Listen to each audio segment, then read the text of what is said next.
Let me show you how to tear this thing apart.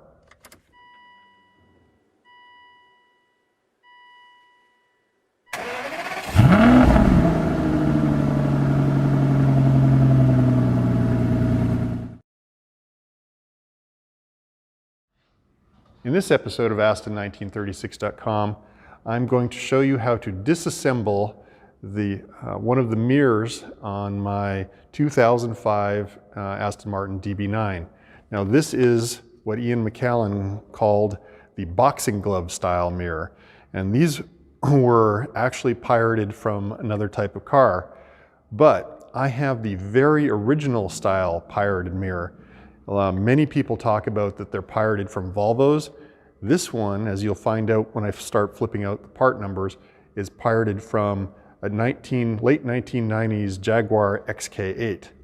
So if you have a later style design, probably a lot of the steps I'm going to talk about here will carry over.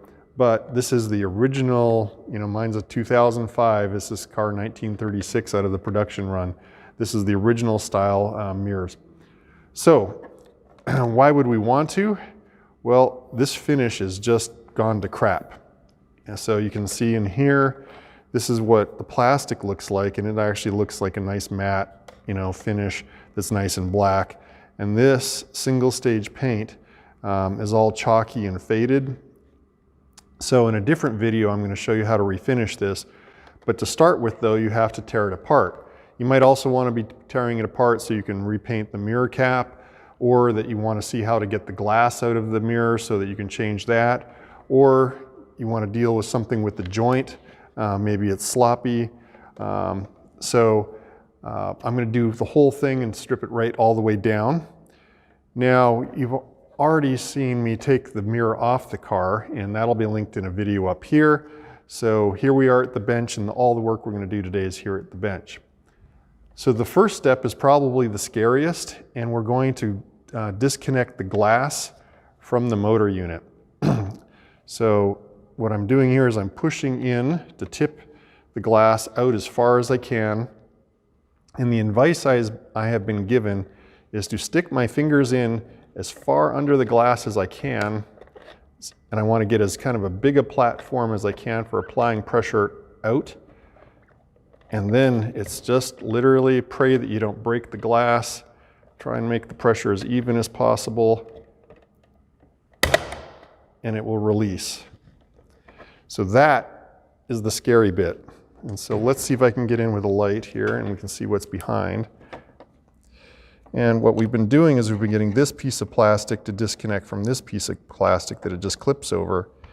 And when we pull it apart now, we can see the electrical connectors for the heated mirrors. So there's the heated resisted elements on the back of the glass. Now remember, I have this upside down right now. That's the right side up.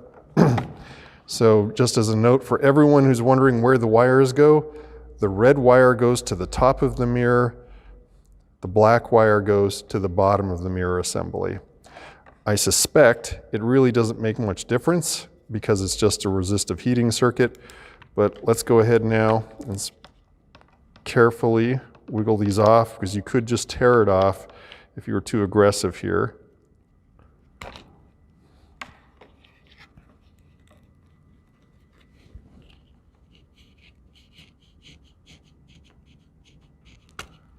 There we have it. So if you just have to replace your mirror, you could easily do that on the car. So we'll set that aside. Now, the next thing I want to do is I want to get the rear painted cap off. And this is where I think one of the big differences is between the early style mirrors and the later style mirrors, is that there aren't clips. You can actually see these sort of barrel connections. Now there's some overspray on them. There's one here, and a third one up here. Those are actually like tubes that are part of the mirror cap pushing through a springy clip. So the mirror cap has to come straight off the back. And I believe there's a couple of mounting screws as well. So I'm going to pull this one out, and I'm not sure if that's actually necessary. I think that's for the frame. So I'm just going to try to knock out these 3 posts. I can tell you from, I've already done the other side, there's a couple of clips, snap clips that are going to come at the end of the process. I can see I can get my fingernail under here. So this corner is going to kind of release on its own after we push out these big clips. So what I found I had to do was way more dramatic than I had hoped. I actually took a 6-inch 3/8 drive extension that has a nice kind of flush end on it. You could try to just push these out, but I found they were really, really binding in those clips. So to get things started, I just literally lined up and gave them a wrap.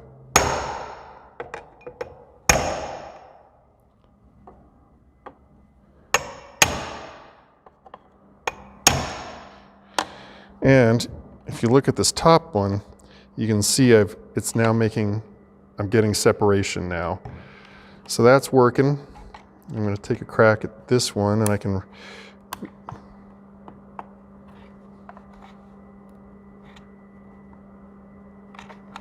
just rotating the motor assembly a little bit, see if I can get a little purchase.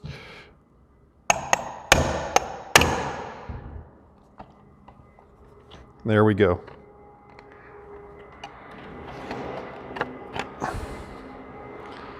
And that is how we get it apart. So here is our first clue. There is a part number, 3004-203 AES something something something, and I'll cut it into the text below. 3004 is a Jaguar part number. 3004-201 ABS. So that's a Jag part. Now, that's fine. I don't care. Jags are good cars. So we've got the mirror cap off. Next thing I wanted to do is I want to see if I can get this housing assembly separated from the base. So these are T20. There's 3 T20 screws in here at the bottom. Now, if you have a motorized mirror, and mine is not motorized, it might be a little bit different. There'd probably be a motor assembly tucked in here. Maybe it's exactly the same one. So we undo these 3 screws.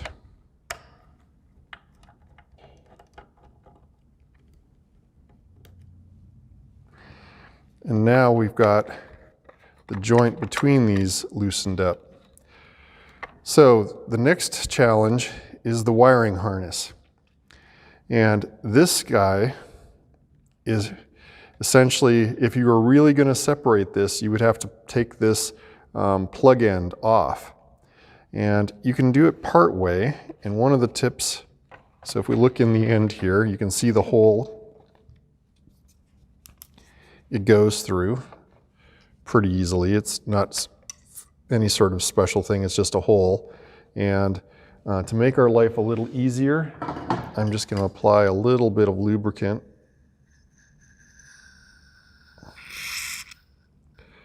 to it so when it's going through. Now, we have this sort of slack, right? We've got maybe 6 inches of cable here. So that's where I'm going to start. And you can see where it comes out. There's actually a rubber sealing plug here. And I'm just pushing with this hand and pulling through, and you can see the lubricate helped there quite a bit.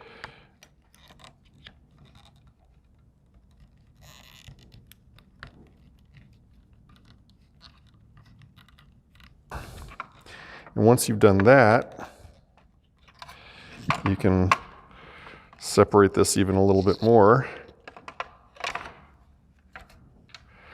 And you can get the unit apart in this shape. Now, I was keen to try and get the whole thing apart, and I was trying to figure out how to depin these wires, and I took photos and I made records of where each of these wires goes in, and I figured out you could kind of flip up some of the flaps of this thing to try and get it to come apart. And then I went to Amazon and I bought myself one of these 173 different depinning tools, thinking I could figure it out, and I tried jamming a lot of them in here to see if I could get any pin to release. And I worked on it for days, trying different combinations of things. Eventually I put a shout out into one of the Aston Martin Facebook forums, the one Aston Martin Technical Topics Facebook group, and Colin Rogers, who's on that group with me, figured out which connector this was. This is a TE, connectivity automotive multi-lock connector, a 40 thousandths of an inch multi-lock connector. It's a 174045-2. And on this diagram is the extraction tool part number, 755430-1. And I Googled that, of course. And there's even a picture of the notched tip that would be on it and how to put it in to get the tip to release. And when I Googled it, that's a $140 tool. It's not like any of the ones that I've seen on any of the Amazon cheapy kits. And it was out of stock in a lot of places. I couldn't find a used one on eBay. So I was like, crap, what do you do? And then out in the other Aston Martin Facebook forums for owners, I asked of people that have refurbished their mirrors, and they said they just came in here and cut the wires, and then after they were done, they resoldered them, which makes me cringe. I know that'll work. If you did a heat shrink and everything, it'll be just as functional and it won't really matter. But as you'll see in the refurbishment video, you don't actually need to take that off. You can work carefully just by taking the slack out as far as you can. You can get yourself enough clearance that you could mask all this, do the body work or whatever you're going to do to this with this all still attached. So that's an option, or you could cut the wires. So there's your mirror. If you had to get in and change your motor drive assembly, there's just a few screws you would disconnect there. No big deal. You can actually see the part numbers on the unit. This is also a Jaguar part. I can see it, 3007-450. So hopefully that's helped you out and shown you how to get the caps off, and so you can move forward with doing whatever you're going to do with your mirror assembly. Down here, you're going to find my companion blog article that's on my mirror series that'll have tips, maybe a link to this diagram and the tools and anything else that's related to this project. Up here, you're certainly going to find the link to my refurbishment video, or maybe the video on how to take it off the car. And if you like getting videos like this, please go ahead and click subscribe, and you get automatically notified when the next video comes out. And as always, I love to hear your comments. Please leave those down below. Thanks for watching.